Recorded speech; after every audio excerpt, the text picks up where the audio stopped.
Chapter 9. The original meaning of the word kise, throne, requires no comment.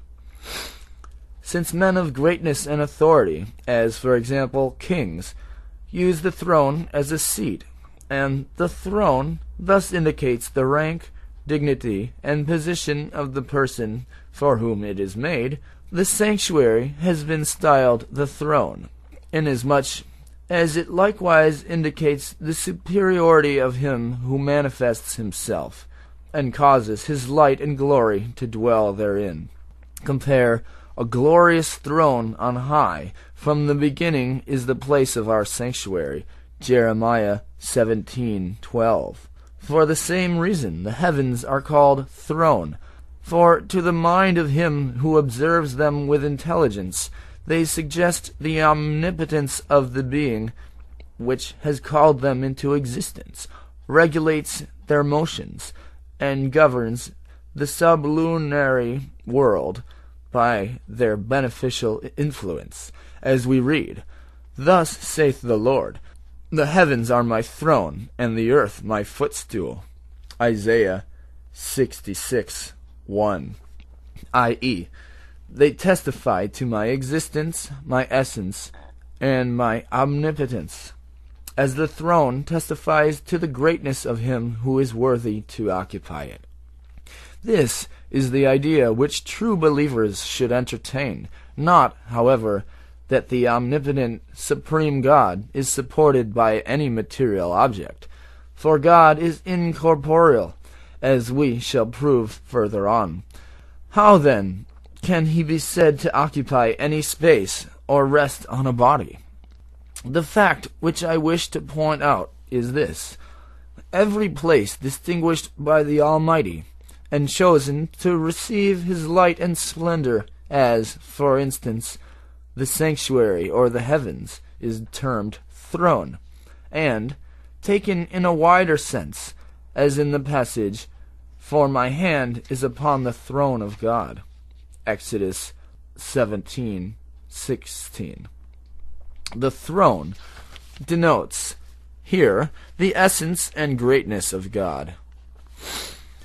These, however, the essence and greatness of God, need not be considered as something separate from the God himself, or as part of the creation, so that God would appear to have existed both without the throne and with the throne. Such a belief would be undoubtedly heretical. It is distinctly stated, "Thou, O Lord, remainest forever, the throne from generation to generation." Lamentations 5:19. By thy throne, we must, therefore, understand something inseparable from God. On that account, both here and in all similar passages, the word throne denotes God's greatness and essence, which are inseparable from his being. Our opinion will be further elucidated in the course of this treatise.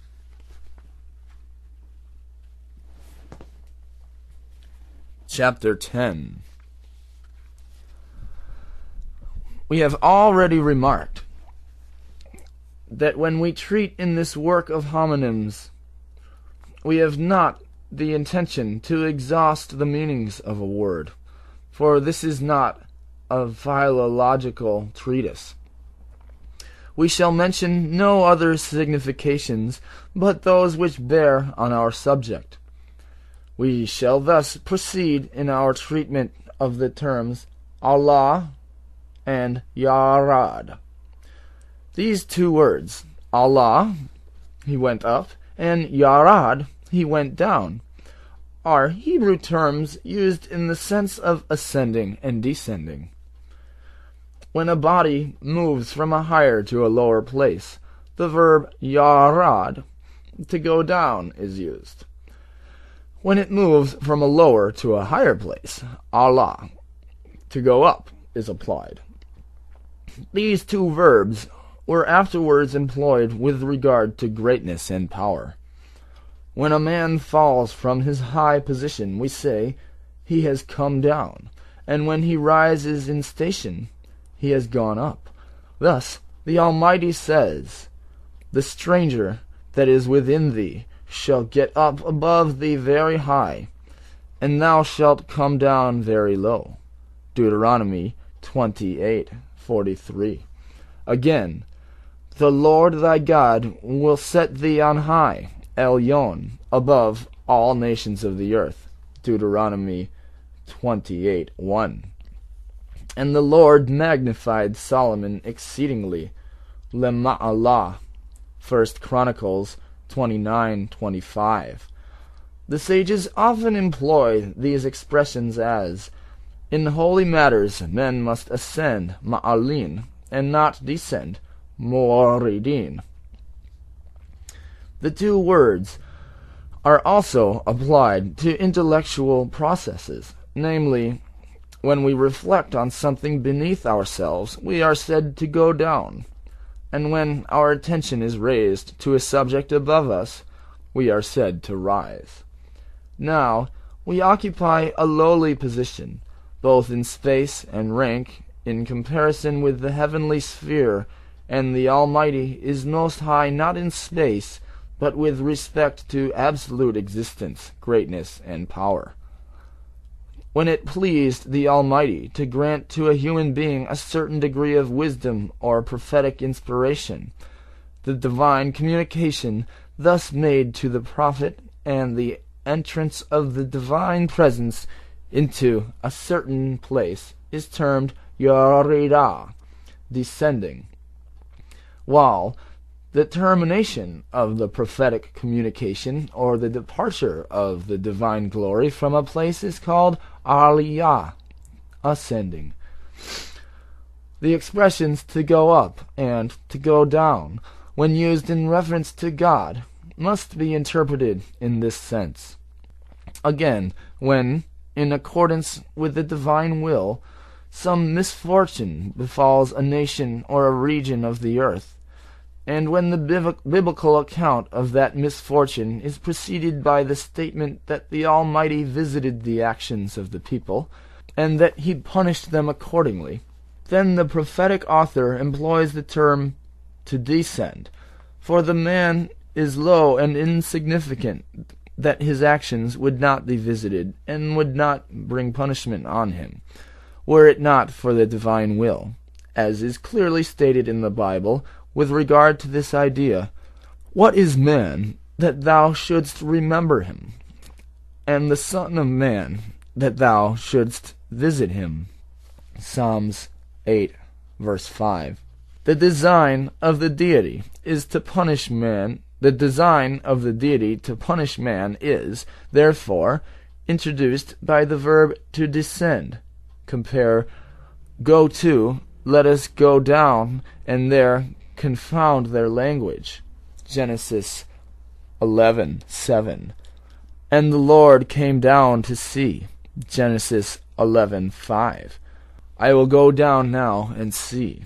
Genesis 18:21. All these instances convey the idea that man here below is going to be punished. More numerous, however, are the instances of the first case, viz., in which these verbs are used in connection with the revelation of the Word and of the glory of God. For example, "And I will come down and talk with thee there." Numbers 11:17. "And the Lord came down upon Mount Sinai." Exodus 19:20. "The Lord will come down in the sight of all the people." Exodus 19:11. "And God went up from him." Genesis 35:13. "And God went up from Abraham." Genesis 17:22.